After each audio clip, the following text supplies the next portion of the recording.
Hello everyone. तो हम आज बात करने वाले हैं खेसारी लाल यादव जी, राठी पांडे और दीना खान का एक बहुत ही बेहतरीन मूवी के बारे में, जिसका पोस्टर आ चुका है और फुल मूवी का रिलीज डेट भी आ चुका है। और ख़ास बात इस मूवी का यह है कि अभी इसका ट्रेलर रिलीज नहीं हुआ है और फुल मूवी का रिलीज डेट भी आ चुका है। जी हाँ, इतिहास में पहली बार ये है कि किसी मूवी का ट्रेलर ना आए और फुल मूवी का रिलीज डेट भी आ जाए। तो बहुत ही बेहतरीन है मूवी। और अभी तो ट्रेलर आया नहीं, जिस मूवी का नाम है रंग दे बसंती, जो कि आपको स्क्रीन कवर दिखाई दे रहा है। और इसका निर्माता है रोशन सिंह जी और निर्देशक है प्रेमांशु सिंह जी। तो बहुत ही बेहतरीन ये मूवी बनाया गया है। और गीत भी लिखे हैं प्यारेलाल यादव कवि जी, इसमें गीत लिखे हैं और बहुत सारे हितैषी, और संगीत ओम झा जी दिए हैं।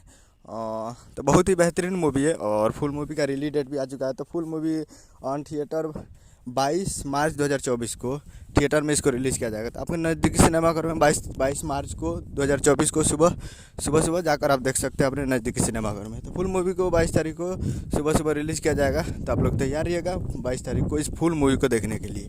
अभी ट्रेलर आना बाकी है, 22 मार्च से पहले यानी फरवरी में ही आ जाएगा इसका ट्रेलर। तो देखना ना भूलिएगा उससे। तो बहुत ही ज़बरदस्त है। तो उम्मीद करूँगा वीडियो चला चैनल को सब्सक्राइब लगा बस खेसारी लाल यादव जी के लेटेस्ट लाते हैं। मिलते हैं अगले वीडियो में, तब तक के लिए जय हिंद, जय भोजपुरी।